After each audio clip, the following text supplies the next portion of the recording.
partant du constat que notre stabilité politique et sociale que nous avons en commun, et c'est la chose la plus chère que nous partageons et que nous avons en commun. Le président de la République a décidé, à l'occasion du Conseil des ministres tenu le 7 février, et vous en avez fait déjà le commentaire, a décidé de donner instruction au garde des Sceaux que je suis pour prendre, et je le cite, toutes les mesures nécessaires afin de pacifier l'espace public. Voilà quelle a été la mesure ou l'instruction que Monsieur le Président de la République que je suis. Et cela vient conforter déjà ce que nous étions en train de faire comme travail. Rappelez-vous, j'ai pris service comme garde des Sceaux le 9 octobre, où le professeur Ismaël Madior Fall m'a passé les services, on était d'ailleurs au ministère des Affaires, et que j'allais y travailler, avec ardeur et avec conséquence. La première, c'est d'abord de désengorger les prisons. Et monsieur le directeur général de l'administration pénitentiaire, le colonel Diagne, est ici présent avec nous, et ensemble, lui et les procureurs, depuis comment faire de telle sorte que nos prisons soient désengorgées. La deuxième,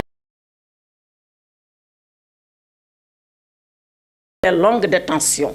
Et le procureur général de Dakar, le procureur de la République, le délégué du procureur de Pékin sont là pour le témoigner, ainsi que tous les directeurs qui sont au ministère de la Justice. Pour rappel, et vous étiez là encore, au moins les procureurs du Sénégal, et je profite de cette occasion à l'ensemble des parquetiers du Sénégal, tous les procureurs généraux, celui de Dakar, Saint-Louis, je l'ai dit, Tambacounda, avec leurs procureurs pour le travail remarquable qu'ils sont en train de faire dans le chef de l'État. Donc, je reviens à cette conférence nationale dont le thème, rappelez-vous, était les longues détentions, la lutte contre les longues détentions. C'est pour vous dire, mesdames et messieurs les journalistes, que ce que le président de la République nous a dit solennel à l'occasion du Conseil des ministres du 7 février, nous étions déjà en train de le faire et nous avions déjà commencé. 21 décembre et enfin le 7 février venant de Monsieur le Président de la République.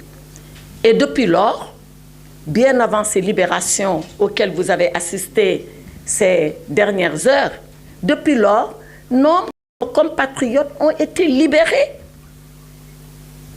Il se trouve que cette libération, peut-être, ou ces libérations,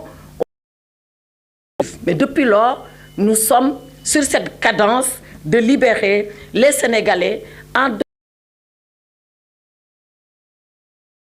c'est-à-dire le contrôle judiciaire, la mise en liberté provisoire, le port du bracelet électronique et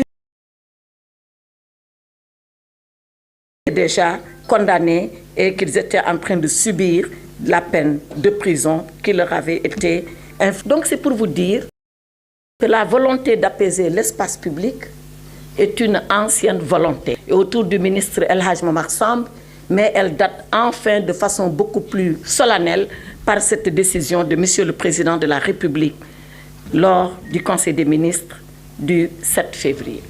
Donc, je vous ai donné le prétexte, je vous ai décrit le contexte, maintenant je vais vous lire le texte. Comment tout cela se fait? C'est ça le texte.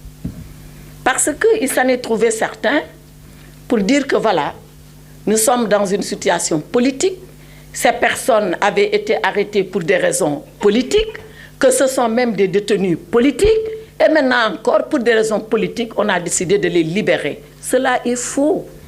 Cela est complètement faux. Et je m'inscris en faux contre ces assertions. En réalité, toutes ces personnes qui ont été libérées avaient été détenues à l'occasion de manifestations de troubles à l'ordre public. Peut-être qu'elles avaient leur volonté politique qu'elles voulaient démontrer. Peut-être qu'elles avaient un camp politique auquel elles appartenaient. Mais les raisons qui les ont envoyées en prison n'ont jamais été des raisons politiques. Pour toutes ces personnes, il y avait des délits de droit commun que les juges fondent sur le code pénal sénégalais pour pouvoir les emprisonner. Donc, c'est pour réfuter, comme je l'ai toujours fait, le qualificatif de détenu politique. Maintenant, je reviens à la loi. Nous n'avons jamais libéré de façon arbitraire, de façon massive, les personnes parce que la politique nous l'a exigé. Loin de là. Toutes ces personnes qui ont été libérées l'ont été à la suite de dossiers que les procureurs ont examinés cas par cas. Il n'y a pas eu de porte ouverte ou de façon massive, on a dit aux gens, maintenant, ça n'est terminé, vous pouvez rentrer chez vous. Cela n'est pas vrai. Chaque dossier a été étudié. Les procureurs ont dit ils ont étudié le profil pénal de la personne. Ils ont pesé la gravité des actes qui ont conduit cette personne en prison. Et ils se sont dit, pour cette personne-là, oui, je pense que pour aller dans le sens de l'apaisement souhaité par le président, nous pensons qu'elle mérite d'être libérée. Donc, il n'y a jamais eu de libération massive, il n'y a jamais eu de libération à la tête du client. Et tout cela, nous le fondons sur le code de procédure pénale qui permet au procureur de la République, lorsqu'il pense que la personne mérite de bénéficier d'une liberté provisoire, de ne même pas attendre son avocat.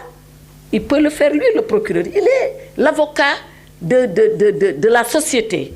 Si cette personne fait partie de la société, le procureur peut être son avocat s'il l'estime nécessaire.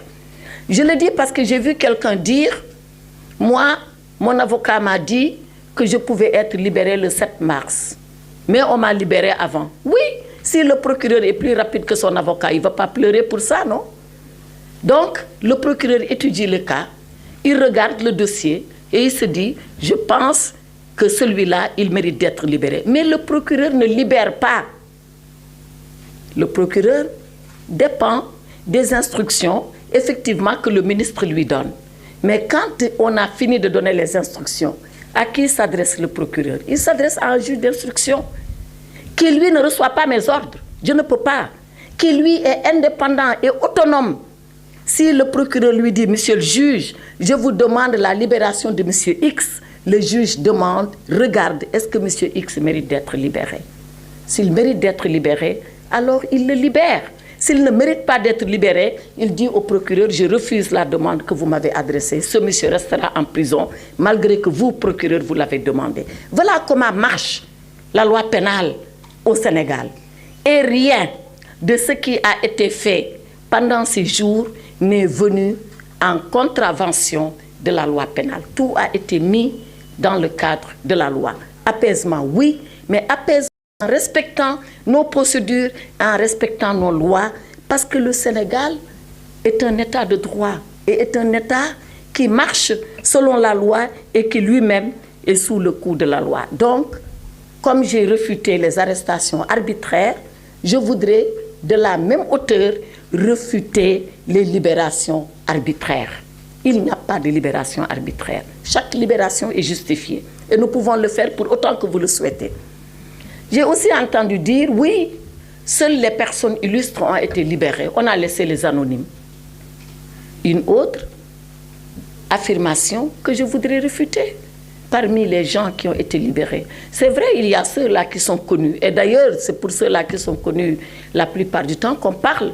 Mais il y a beaucoup d'anonymes. Parce qu'on ne fait pas le distinguo entre une soi-disant vedette, une personne connue et une non connue. La seule chose qui nous importe, c'est les éléments objectifs figurant au dossier qui méritent que la personne soit libérée. Je rappelle que ces libérations sont des libertés provisoires. Ce n'est pas encore tout à fait fini. Et je tiens à le rappeler. Les gens, je l'espère, pourront tirer la substance de toutes ces leçons apprises. Je l'espère bien. Mais à penser que l'aventure s'arrête là. Les juridictions vont continuer leur travail parce que c'est de leur devoir, responsabilité que de le faire. Donc ce sont des libertés provisoires. Je dis parce que Beaucoup se sont dit, mais on va être indemnisé parce qu'on a été injustement emprisonné. Et quand est-ce qu'une indemnisation pourra intervenir? Seulement quand un juge de jugement, pas le procureur, pas le juge de l'instruction, quand le juge qui va devant le tribunal le dira et que cette décision est positive, alors oui, personne peut prétendre à être général que ces gens pensent qu'ils en ont fini. Je souhaite qu'ils en terminent avec la justice, que lorsque le jugement définitif se... Parce que nous devons garantir l'ordre public. Et qui garantit l'ordre public? L'ordre public est garanti par l'État au travers de ses services. Ces services